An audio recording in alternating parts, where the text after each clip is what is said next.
एक बात अपने जीवन में उतार कर रखिए, दुनिया को प्रसन्न कर भी लोगे तो उसमें आनंद की अनुभूति नहीं हो सकती, उसमें सुख प्राप्त नहीं हो सकता। आप दुनिया को अगर प्रसन्न कर भी लोगे ना तो उसमें सुख का अनुभव नहीं होगा, उसमें सुख प्राप्ति नहीं होगी। पर एक बार अगर देवाधिदेव महादेव को आपने प्रसन्न कर लिया, एक बार भगवान को अगर प्रसन्न कर लिया तो संसार खुद आपके पास जुड़ना प्रारंभ हो जाएगा और वो आपके पास चलकर आ जाएगा। आप संसार को कम पकड़कर परमात्मा को ज्यादा पकड़िए।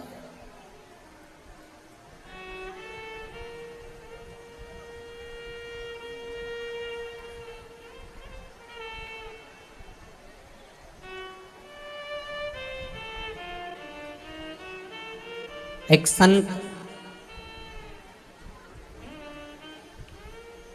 तुलसीदास जी के पास पहुंचे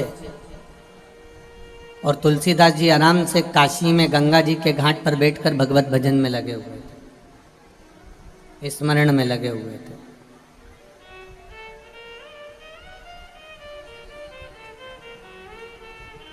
संत ने तुलसीदास जी से कहा कि तुमने मेरा अभी चमत्कार देखा नहीं है, मैं बहुत बहुत पहुंचा हुआ संत हूं और जो करना चाहता हूं मैं वो सब कर सकता हूं, मेरी विद्या अभी तुमने देखी क्या है। तुलसीदास जी ने कहा, अगर तुम अपनी विद्या के बल पर केवल चमत्कार करना जानते हो तो मैं आपको कोई संत नहीं मानता, मैं कोई साधु नहीं मानता, मैं कोई तपस्वी नहीं मानता। विद्या बढ़े और उस विद्या में परमात्मा को प्राप्त करने की जिज्ञासा प्राप्त हो, परमात्मा को प्राप्त करने की एक आशा प्राप्त हो, एक दृष्टि प्राप्त हो, तो विद्या का महत्व है। और विद्या मिली और मालूम पड़े आपने चमत्कार दिखाया तो उस चमत्कार से दुनिया प्रसन्न हो सकती है, पर उस चमत्कार से परमात्मा कभी प्रसन्न नहीं होता। परमात्मा कहता है तू चमत्कार के चक्कर में पड़े रहेगा तो संसार को प्रसन्न कर सकता है, पर मेरे चक्कर में पड़े रहेगा तो संसार तेरे चक्कर में पड़ा रहेगा। तुम मेरा भजन तो कर।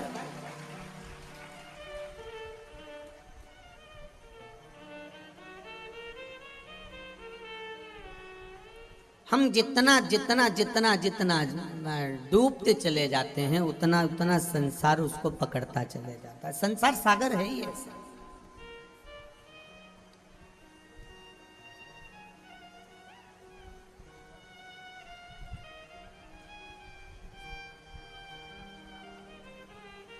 भजन करना चाहो तो आप भजन नहीं कर सकते संसार सागर में अगर फंसे हुए हो तो। नाम कीर्तन करना चाहो तो नाम कीर्तन नहीं कर सकते। मंदिर जाने का मन कर रहा है कि मैं शंकर जी के मंदिर जाऊं और एक लोटा जल चढ़ाऊं, तो आप मंदिर नहीं जा सकते। बड़ा कठिन है संसार सागर,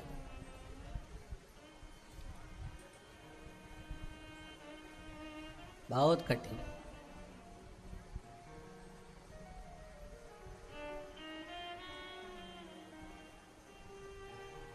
जिसने परमात्मा को पकड़ा है, जिसने मेरे बालाजी सरकार को पकड़ा है, जिसने मेरे शंकर भगवान को पकड़ा है, जिसने मेरे राम कृष्ण को पकड़ा, जिसने मेरे देवाधिदेव महादेव को पकड़ा है, संसार उसको पकड़ना चाहता। बस निवेदन इतना सा है कि आप शिव को मत छोड़ना तो शिव आपको नहीं छोड़ेगा और संसार आपको नहीं छोड़ेगा।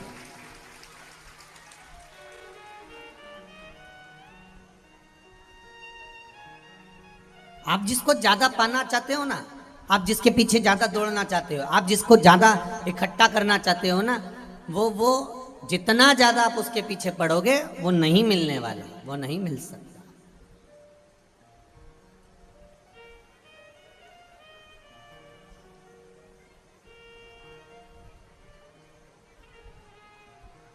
आप जितना उसको पकड़ने का प्रयास करोगे वो नहीं हाथ में आएगा। आप प्रयास करो कि आप उसको पकड़ना नहीं चाहते, आप तो केवल भगवान की अविरल भक्ति में डूबना चाहते हो। आप तो केवल परमात्मा के नाम जाप को, परमात्मा के स्मरण को, परमात्मा की भक्ति में केवल स्मरण करना चाहते हो। इसके सिवाय वो दे करे वो उसके ऊपर। मैंने तेरे ही भरोसे ओ बाबा, तेरे ही भरोसे हवा बिच उड़ती जावांगी, बाबा डोर हटो छटे ना में कटी जावांगी, बाबा मैं तेरी पतंग, शंभो मैं तेरी पतंग, हवा बिच उड़ती जावांगी, बाबा डोर हटो छटे ना में कटी जावांगी। बड़ी मुश्किल से नाल मिलिया मैनू तेरा दवारा है, ओ बाबा तेरा दवारा है।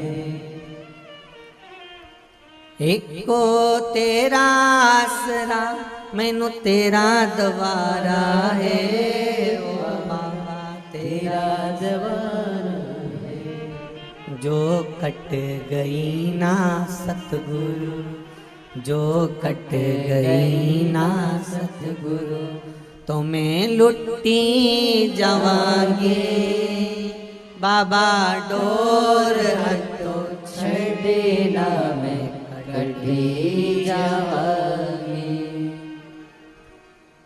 बहुत अंतर है हम जहां निवास कर रहे हैं उसमें, बहुत अंतर है हमारे भजन में, बहुत अंतर है हमारी भक्ति में।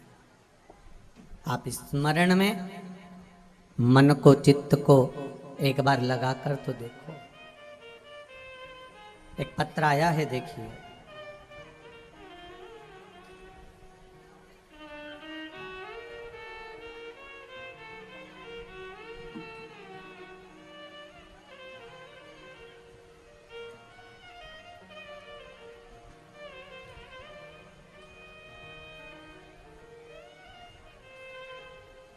मैं वीरू सोलंकी जोधपुर से आई हूँ। नीरू सोलंकी कहीं बैठी हो तो हाथ हिलाइएगा, आप ही हैं। श्री शिवाय नमस्ते।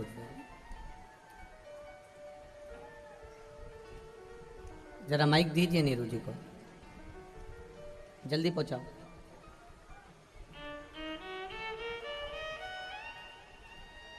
हाँ, बढ़ाते जाओ, एक दूसरे को देते जाओ, एक दूसरे को दो जल्दी जल्दी। हाँ, देते जाओ, आगे बढ़ाते जाओ।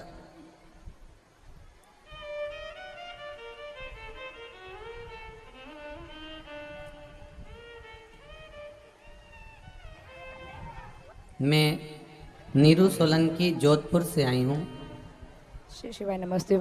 श्री शिवाय नमस्ते हम गुरु। क्या नाम है आपका? नीरू सोलंकी जोधपुर से। जोधपुर में कहाँ रह रही हैं? जालोरी गेट। जालोरी गेट। बाबा ने क्या कृपा करी है दी? बाबा ने मेरी गांठ थी कैंसर की, वो मिठाई है। मैं बाबा की बहुत शुक्रगुजार हूँ। मैं पाल बालाजी की बहुत सेवक हूँ। जोधपुर में पाल बालाजी जाती हूँ हर मंगलवार को। बाबा की कृपा बारिश है। में जाती हूँ और मैं उज्जैन साल में एक फेरी देती हूँ। ये कैंसर की जो गांठ थी वो कहाँ, चेस्ट पर हो गई थी? चेस्ट पर हुई थी गुरु। तो आपने लिखा है कि चेस्ट में गठान हो गई थी। डॉक्टरों ने कैंसर की गांठ कह दी थी और कहा था कोई भरोसा नहीं इसका। पर मैंने शिव जी को जल चढ़ाया, बाबा से विनती करी और कुबेरेश्वर भी आई, उज्जैन भी आई, बाबा से निवेदन करा। और दूसरी बार मैंने जब एम्स हॉस्पिटल में दिखाया तो बाबा की कृपा से मेरी गठान गल चुकी थी। ये शिव कृपा है। बैठिए, ये कृपा है बाबा आपकी। बाबा में बहुत बाबा की कृपा। श्री शिवाय नमस्ते। विराजिए विराजिए। शंभो शरणे पड़ी मांगू घड़ी रे घड़ी, दुख काटो दया करी दरे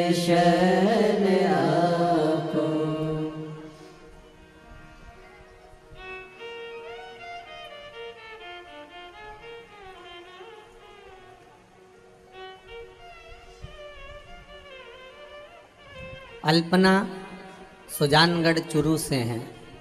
अल्पना जी सुजानगढ़ चुरू से कहीं बैठी हो तो हाथ हिलाइएगा। गुरुदेव कहीं बैठी हो तो हाथ हिलाइएगा। अल्पना सुजानगढ़ चुरू से दिख गई? अच्छा अच्छा ठीक है। श्री शिवाय नमस्तुभ्यम। मैंने हरिद्वार में हर की पौड़ी शिव महापुराण कथा से सुनना शुरू किया है। मेरी 11 साल की बेटी है गुरुजी। जन्म के 1 साल बाद उसको निमोनिया बन गया था। गुरुजी 11 साल की बेटी को 11 वर्ष तक यही तकलीफ रही है। निमोनिया धीरे धीरे अस्थमा में बदल गया। बीकानेर, जयपुर, चुरू सब जगह दवाई दिलवाई। आयुर्वेदिक, होम्योपैथिक, एलोपैथिक तथा कई जगह के महाराजों के पास भी लेके गई पर आराम नहीं लगा। सारे उपाय भी कर लिए पर आराम नहीं। सारी दवाइयाँ दे दी, आराम नहीं मिला। बेटी को सुबह शाम मुख में पंप लेना पड़ता था। 2 कदम चल नहीं पाती थी। पहले गैस का पंप चालू करा, फिर कैप्सूल का पंप चालू करा। बेटी का चलना बड़ा दुश्वार था क्योंकि उसको अस्थमा बहुत ज़्यादा था।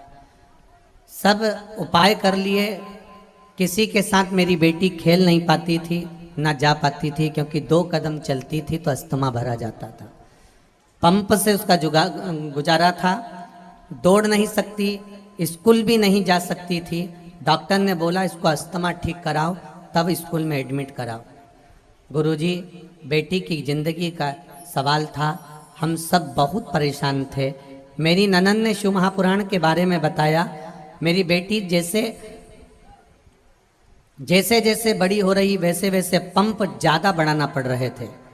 एक दिन में 4 बार 5 बार पंप देना पड़ रहे थे। गुरुजी बैसाख महीने की हरिद्वार वाली कथा से हम लोग पहुंच गए और वहाँ कथा सुनी। कथा सुनकर उस कथा में बेलपत्र हमने व्यासपीठ से आपसे मांगा था, जो मिला वो खाया। उस दिन से बेटी से कहा कि 1 लोटा जल पानी चढ़ाओ और बाबा कुबेर भंडारी का नाम लो। सीहोर गए, कुबेरेश्वर धाम से एक रुद्राक्ष लेकर आ गए। उस रुद्राक्ष को पानी में गला कर देना चालू कर दिया गुरुजी, और जो बेलपत्र आपने दी थी उसको पंडाल में खिला दी। उस दिन से उसकी गोली बंद हो गई, पंप बंद हो गए, मेरी बेटी चलना चालू हो गई और वो धोख लगाने के लिए आई है। श्री शिवाय नमस्तुभ्यम। कहाँ है? दिख रहा है क्या? दिख गए? ठीक है। हर हर महादेव। श्री शिवाय नमस्तुभ्यम। रुद्राक्ष का जल बाबा की कृपा, ये शिव है, अवघड़ दानी है। तेरी कृपा बिना न हिले एक भी अणु, लेते हैं श्वास तेरी कृपा से तनु तनु। हे गंगाधार मुक्ति द्वार ओमकार तू, बोले ओमकार तू। आयो शरण तिहारी शंभु तार तार तू। बखान क्या करूं मैं राखों के ढेर का, चपटी बबूत में खजाना कुबेर का। बाबा तेरी कृपा है, ये उदारता उसकी है। हम और आप तो केवल एक निमित्त हैं।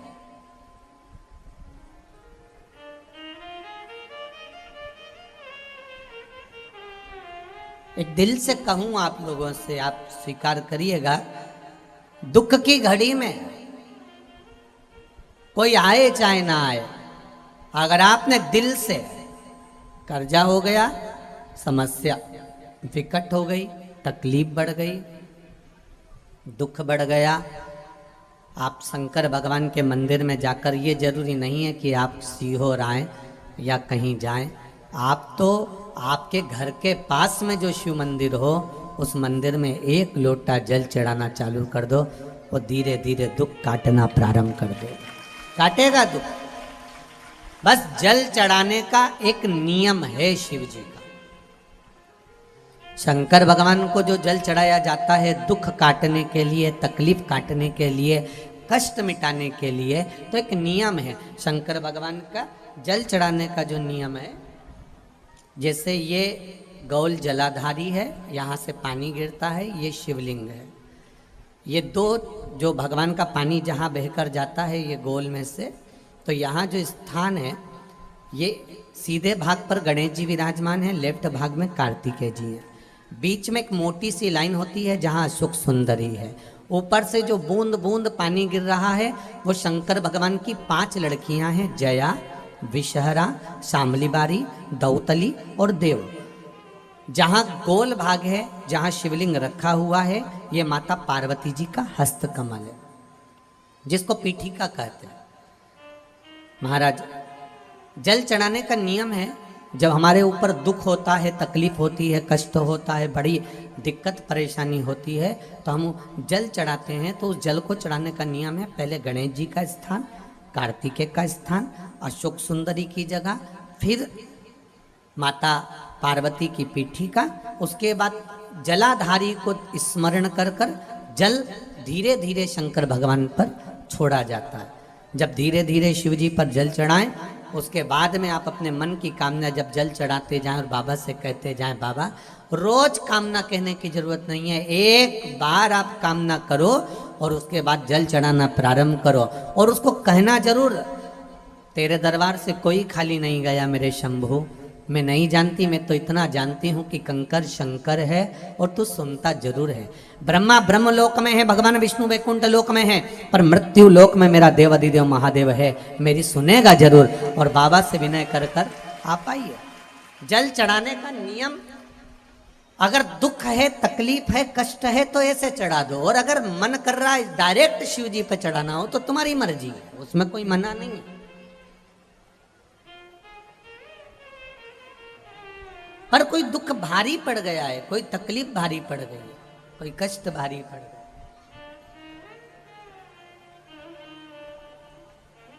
मेरे भोले तेरी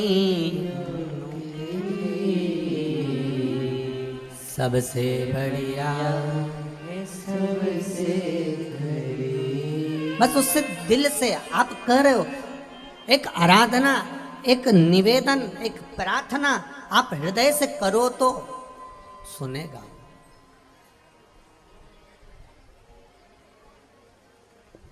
जब से तेरा गुलाम हो गया, तब से मेरा भी नाम हो गया। जब से तेरा गुलाम हो गया, तब से मेरा भी नाम हो गया। वरना औकात क्या थी मेरी, वरना औकात क्या थी मेरी, सबसे बढ़िया है सबसे खरी हो भोले बाबा तेरी नौकरी, सबसे बढ़िया है सबसे खरी। महाराज, आप दिल से उससे प्रार्थना करिए, वो दिल से सुनता है, कहो उससे।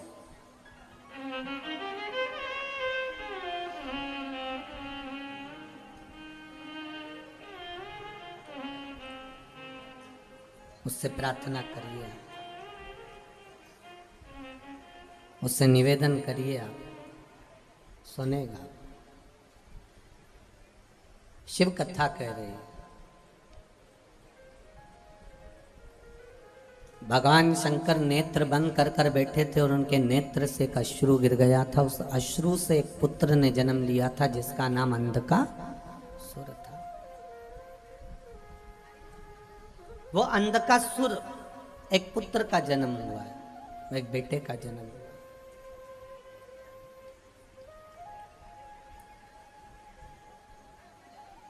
और पार्वती जी ने उसको गोदी में ले लिया।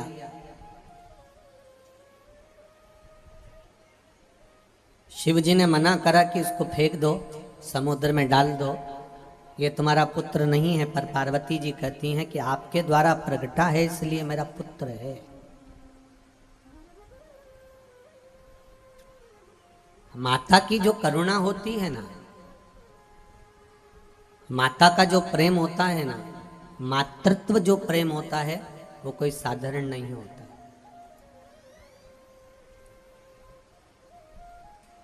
पिता का काम है बच्चे को अच्छी एजुकेशन देना,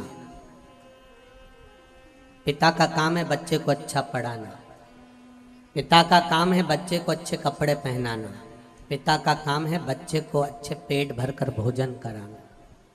ये किसका काम है? पिता का।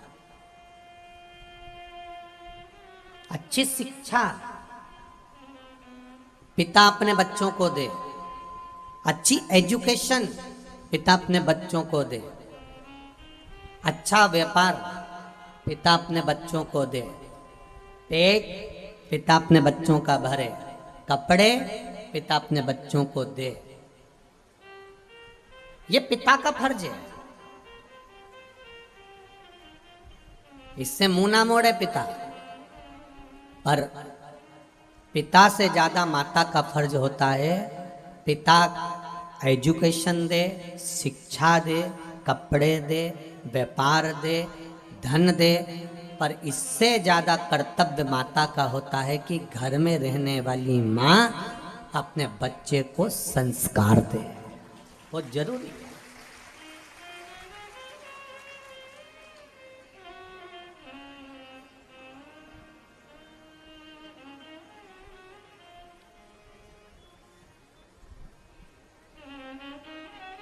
मेरा धर्म पत्नियों से निवेदन है, जितनी भी यहाँ पर बैठी हुई हों, अर्धांगिनियाँ जितनी भी बैठी हुई हैं, जितनी माताएं बैठी हैं, चाहे बुजुर्ग हो, चाहे युवान हो, चाहे नवयुगल जोड़ा हो, उनसे एक निवेदन करना चाहूँगा,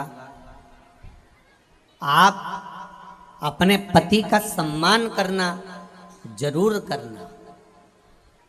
कारण है, और पति से निवेदन है वो अपनी पत्नी का सम्मान करे। उसका एक कारण है, आने वाले समय में जो बच्चे बड़े होते चले जाते हैं, बहुएं आ जाती हैं, उनके सामने अगर पति पत्नी को चिल्लाए या पत्नी पति को चिल्लाए तो बहुओं पर उसका गलत असर पड़ता है, और फिर बहुएं भी अपने पति को चिल्लाकर बात करती हैं।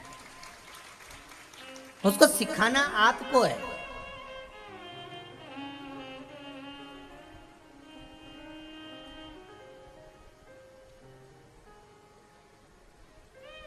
दुनिया की प्रत्येक पत्नियां अपने पति को मूर्ख समझती हैं और दूसरे के पति को ज्ञानवान समझती हैं। हमेशा देख लो, तुम्हें तो बिल्कुल अकल नहीं है, तुम्हें तो बोलने का तरीका ही नहीं है, तुम्हें तो लक्षण ही नहीं है, तुम्हें तो ये नहीं। और उसके देख लो तुम्हारे दोस्त को कितना विद्वान, तुम्हारे बेस्ट फ्रेंड को देख लो कितना विद्वान। अब जो बेस्ट फ्रेंड की बात कर रही है उसकी पत्नी से पूछ किया ये कैसा है, तो वो भी यही कहती है इनमें तो अक्ल ही नहीं है, इनमें तो ये ही नहीं है। और वो हमेशा तारीफ तुम्हारे पति की करती है, क्योंकि दूर के ढोल सुहावने नजर आते हैं। आप कभी भी अंदाजा लगा कर देखना, अपने पति को हमेशा पत्नी कमजोर, ये इसमें अकल नहीं, इसमें बुद्धि नहीं, इसमें चित्त नहीं, इसमें विवेक नहीं, इसमें अकल नहीं है, इसमें ज्ञान नहीं है, तुम्हें बोलना नहीं आता, तुम्हें ये काम नहीं आता, तुमसे कह के थक गई मैं, जाकर व्यापार कर लो, ऐसा कर लो। और दूसरे के पति को अरे वो कितना चतुर है, वो कितना विद्वान है, हमारी जीजी के देवर को देख लो, उनको देख लो, उनको देख लो, इतना सबका बखान करेगी, सबका। पर ए चंद्र घंटा कुसमांडा, निवेदन है कि हमें दूसरा क्या कर रहा है उससे मतलब नहीं होना चाहिए। हम और हमारा पति, परमात्मा ने जैसा जोड़ा बनाकर भेजा है, संभालने वाला वो है, उसकी विद्वत्ता का बखान करना चाहिए, उसकी विद्वत्ता का बखान करो, दूसरे की हम एक बार कथा में आपको पहले भी कहा कि बच्चों को ये मत कहो कि तुम उनके जैसे बनो।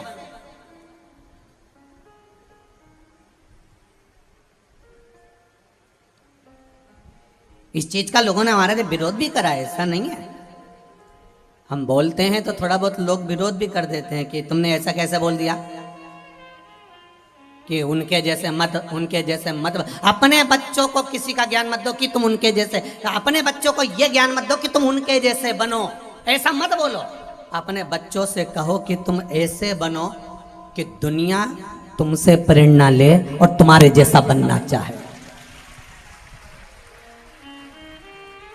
दुनिया तुमसे प्रेरणा ले और तुम्हारे जैसा बनना चाहे। हमें दूसरे के जैसा नहीं बनना, दूसरा हमारे जैसा बने तो बात है।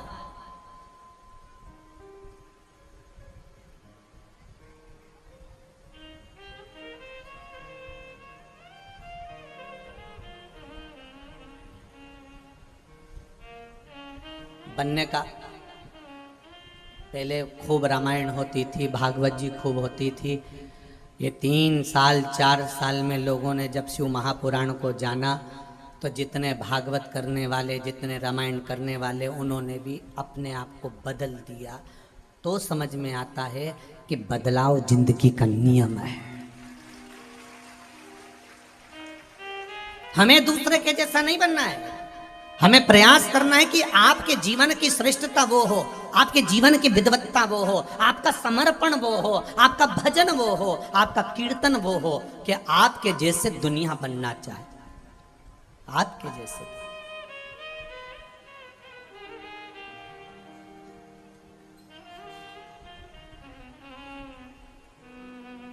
हम हमेशा अपने बच्चों को कहते रहते हैं, एक माता पिता अपने बच्चे से हमेशा कहते थे, बेटा बनो तो राम बनो, बनो तो श्रवण बनो। दूसरे की बात कहते रहते थे, बनो तो राम बनो, बनो तो श्रवण बनो। और पढ़ी लिखी औलाद,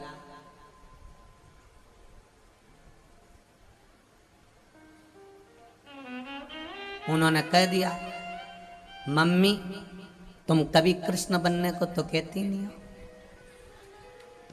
तो मम्मी बोली, मेरे को मालूम है तू यही बोलने वाला होगा, क्योंकि भगवान कृष्ण ने गोपियों के चीर का स्मरण किया, भगवान ने गोपियों के घर के माखन का स्मरण किया, तो तू भी वही करना चाहता होगा। इसलिए मैं तुझे कृष्ण बनने को नहीं कहती, क्योंकि तू कृष्ण के गुण को नहीं जान सकता। ये सब भगवान कृष्ण के तो गुण हैं, इसको समझने वाला किस तरह से समझ सकता है ये उसके ऊपर है। वो माखन लीला को किस तरह से समझेगा, वो कृष्ण लीला को किस तरह से समझेगा, वह भगवान की भक्ति को किस तरह से समझेगा, ये उनके ऊपर है।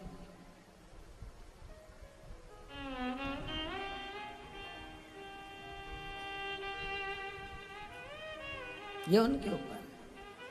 फिर बेटे ने कहा, ठीक है मम्मी, चतुर था बेटा, उन्होंने कहा तुम मुझे राम और श्रवण बनने को कहती हो, लाओ मैं राम बनने को तैयार हूं।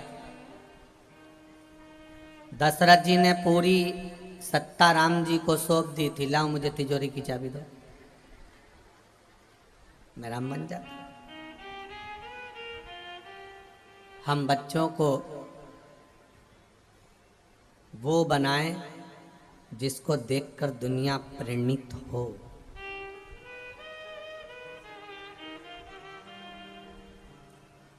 दुनिया में ऐसा कोई व्यक्ति नहीं पैदा हुआ जिसको भगवान ने कोई गुण नहीं दिया। भगवान ने जिसको कुछ अच्छा ना दिया, एक विकलांग व्यक्ति भी पैदा होता है तो भगवान उसको कुछ गुण देकर पैदा करता है, उसमें कुछ अच्छा चीज होती है जिसको वो निखार सकता है। बेकार भगवान अपने पास रखता ही नहीं। आप में से कितने लोग हैं जो अपने कमरे में अटाला रखते हो, कबाड़े का सामान रखते हो, बेकार सामान रखते हो? एक भी बहू, एक भी माता ऐसी नहीं होगी जो अपने कमरे में अटाला कबाड़ा रखेगी। आपके कमरे में जाकर देखो तो आपके फोटो टंगे होंगे, अलमारी लगी होगी, फूल रखे होंगे, गुलदस्ता धरा होगा। एक से बढ़कर एक जो वीआईपी चीज है ना वो आपके कमरे में मिलेगी। अटाला आपके कमरे में, अटाला आपके कक्ष में, अटाला आपके घर में नहीं मिलेगा। अटाले के लिए कमरा अलग है, कबाड़े के लिए जगह अलग है, वहां पटक दिया जाता है। उसी तरह जैसे आप अपने कमरे में कोई फालतू का सामान नहीं रखती, उसी तरह शंकर भगवान अपनी पृथ्वी पर फालतू का व्यक्ति नहीं रखते, वो तो जो कीमती है उसको रखते। भगवान पैदा ही उसको करता है जिसमें कीमत होती है। कईयों को भगवान संतान नहीं देता, वो रोती है, बिलकती है, तो भगवान के आगे हाथ जोड़कर रोती है कि मुझे संतान क्यों नहीं। भगवान के कीमती होता तो दे देता, परंतु हो सकता है कि संतान दूं और वो गलत निकल जाए और जिंदगी भर तू रोए, इसलिए नहीं दी मैंने। तो कीमत भगवान अपनी पृथ्वी पर, जब आप अपने कमरे में अटाला नहीं रखते तो भगवान अपनी पृथ्वी पर अटालाओं को क्यों रखेगा। कई लोग कहते हैं कि ये निंदा करने वाले, चुगली करने वाले, बुराई करने वाले, इनको भगवान ने क्यों पैदा कर दिया, ये इतने बेकार बेकार लोगों को क्यों पैदा कर दिया। भगवान से पूछा गया तुमने इनको क्यों पैदा करा, भगवान कहते हैं इनको पैदा करने के लिए इसलिए पैदा करा क्योंकि ये ना जाने कितनों का मल धो देंगे, ना जाने कितनों का पाप धो देंगे। एक कथा कही थी पहले, आज फिर कह रहे हैं। एक राजा को बीमारी हो गई, शरीर में रोग हो गया, उसका शरीर टपक टपक के गिरने लगा, काया गलने लगी। और राजा की काया जब टपक टपक कर गिरने लगी, राजा ने सारे डॉक्टर, वेद, औषधि सब करवाया, पर इलाज नहीं लगा, उसको आराम नहीं लगा। डॉक्टर अपने गुरुजी के पास गया, गुरुजी मेरी काया में रोग हो गया, काया टपक टपक के गिर रही है, मुझे लगता है मुझे कौड़ का रोग हो गया, ये काया गिर रही है गुरुजी, आप कृपा कर दो। गुरुजी ने कहा ये बता तेरे भैया थे वो कहाँ हैं, वो तो मर गए, तेरी भाभी कहाँ है, राजभवन में। एक काम कर, जब भाभी अपने कमरे में जाकर सो जाए तब तू चुपचाप से जाना, दरी ले जाना, भाभी के कमरे के बाहर तकिया लगा के चुपचाप सो जाना, किसी को बताना मती, तो ठीक होना चालू हो जाएगा। राजा गया, चुपचाप से दरी बिछाकर सो जाता। 8-15 दिन निकले। 16वें दिन एक सेविका नौकरानी ने देख लिया, दासी ने देख लिया, दूसरी दासी से कहा ये खोल ले राजा को तो देखो, भाई मर गया तो भाभी के कमरे में जाके सोता है, वह खोल ले राजा को तो देखो। आगी की तरह बात पूरे नगर में फैल गई, सब राजा को थू थू करने लगे, गालियां देने लगे, अपशब्द कहने लगे, कोसने लगे, और राजा का शरीर धीरे धीरे धीरे धीरे ठीक हो गया, आराम लग गया। राजा अपने गुरुजी के पास गया, गुरुदेव सारी दवाइयाँ काम नहीं करी, औषधि काम नहीं करी, खूब दिखाया डॉक्टर को, पर वो डॉक्टर ही काम नहीं करी, आपने मुझे भाभी के कमरे में सोने का बोला, बस इतने में मेरा काम हो गया। आखिर क्यों? गुरुजी ने कहा राजा तेरे पाप इतने बढ़ गए थे कि तेरे शरीर से टपक टपक कर गिर रहे थे, उस पाप को कम करने के लिए तेरी बुराई करवाना चालू करी। जब तेरी निंदा होने लगी, बुराई होने लगी, अपशब्द कहने लगे, लोग तुझे गालियां देने लगे, आड़ा टेढ़ा बोलने लगे, तब तेरा रोग धीरे धीरे समाप्त हो गया, धीरे धीरे चला गया। तो राजा ने कहा प्रभु गुरुदेव मेरा ये रोग कहाँ गया? तो गुरुजी बोले जिन्होंने तेरे लिए आड़ा टेढ़ा बोला, गालियां दी, अपशब्द बोला, ये उनके खाते में बांट दिया। पाप तो कहीं ना कहीं तो देना पड़ेगा ना, पाप को कहीं ना कहीं तो पहुंचाना पड़ेगा ना, वहां बांटा गया। बोलो अच्छा बोलो, सबके लिए अच्छा बोलो, अपशब्द नहीं बोले। मुट्ठी बांधे हाय आ जग में, हाथ पसारे, क्या तू लेकर आया जग में, क्या तू केवल एक भजन के सिवाय कुछ साथ नहीं जाएगा, स्मरण के सिवाय कुछ साथ नहीं जाएगा। जो तुमने दान करा, पुण्य करा, संकीर्तन करा, सत्संग करा, सालासर धाम में आकर तुमने अगर एक अठन्नी भी दान करी है, पुण्य करी है, सत्कर्म करा है, किसी को अन्न का भाग दिया है, किसी की सेवा करी है, किसी को एक अन्न का दाना भी खिलाया है, किसी पुण्य के स्थान पर, धर्म के स्थान पर, सत्कर्म के स्थान पर, तो वो खाली नहीं जाएगा।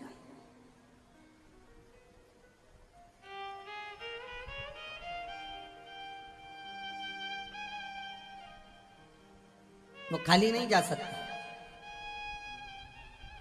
और जिन्होंने दान करा है, जिन्होंने पुण्य करा है, जिन्होंने सत्कर्म करा है, जिन्होंने एक निवाला भोजन भी, एक चावल का दाना, एक खिचड़ी या एक बूंद पानी भी आपने अगर किसी को धर्मार्थ में पिलाया है, तो यहाँ शिव महापुराण की तारीख लिख कर रख लेना और 3 महीने मिला लेना कि तुमने 10 रुपए की बोतल का पानी किसी को पिलाया था तो वो 1000 गुना होकर मिला कि नहीं मिला।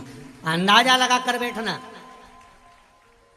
हम एक कथा में कहकर जाते हैं, दूसरी कथा में पहुंच जाते हैं, कहीं हमको ढूंढने की जरूरत नहीं। अगली कथा का अनाउंसमेंट भी हम यहीं से कर कर जाते हैं। बाबा ने दिया कि ना दिया, कृपा करी कि ना करी, आप अगली कथा में पहुंचकर लिखकर भेज देना, करी कि ना करी। कथाएं तो निरंतर चालू है ना, निरंतर।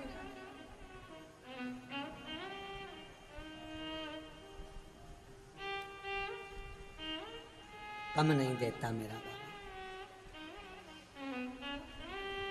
महाराज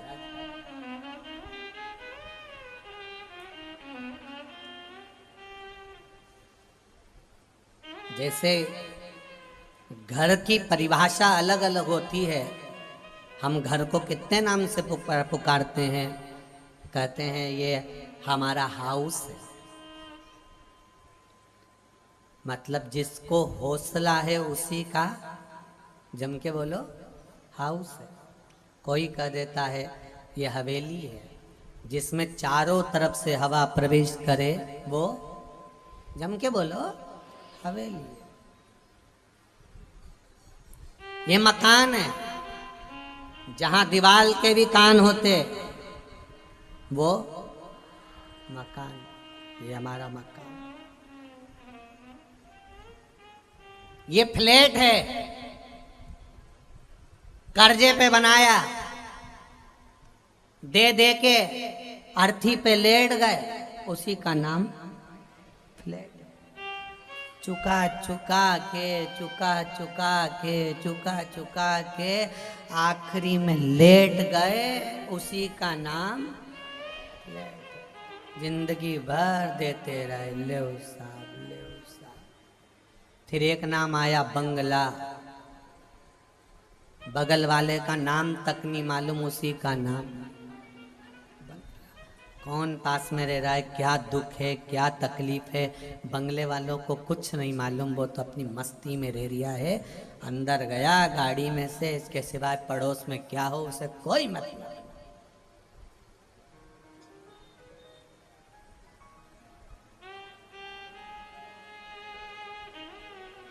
हमने देखा, शिव महापुराण के माध्यम से कहना चाहेंगे, अपनी जिंदगी में एक चीज तो देखी है,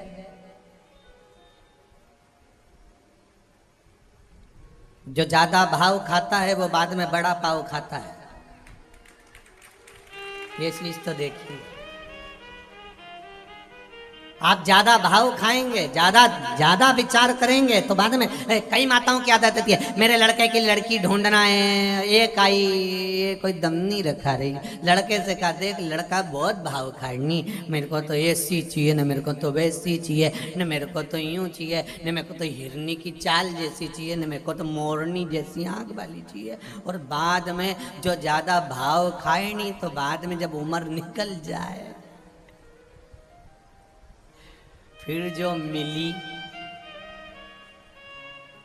तू तो काली रे कल्याणी हो माँ, जित देखूं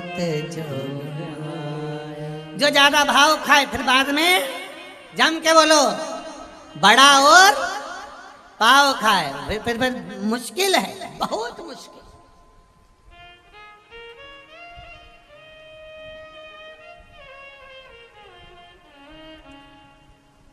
इसीलिए कहते हैं भगवत स्मरण में रखिए।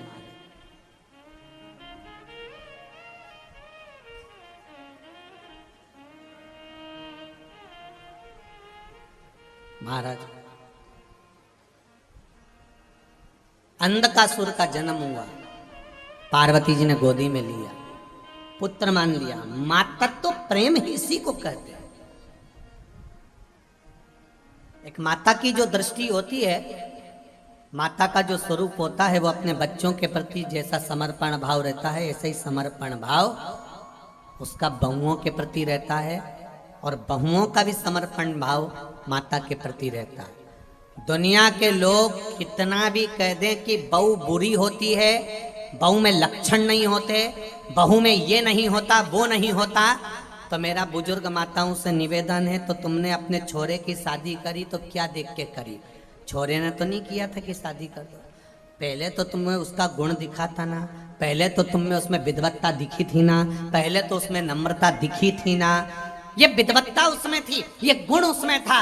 ऐसी कोई बहू नहीं होती जिसमें संस्कार नहीं होते। बस हमको साधना आना चाहिए।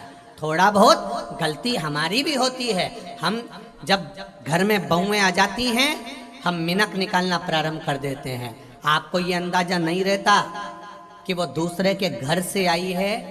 जब हम अपने घर के बच्चों को कुछ नहीं कहते, थोड़ी गलती कर देते हैं, ठीक है छोरा ने कर दी, बेटी ने कर दी, कोई बात नहीं, तो बहुओं में भी ये भाव देखिए कि ठीक है, हो गई होगी, छोटी है वो भी, अभी उसकी उम्र क्या है। अपनी बेटी आती है, तुम आगे बढ़कर चाय पिला देते हो, अपनी बेटी आई तो तुमने उसको संभाल लिया। तो ये जानो ना कि वो भी बेटी है, वो भी किसी के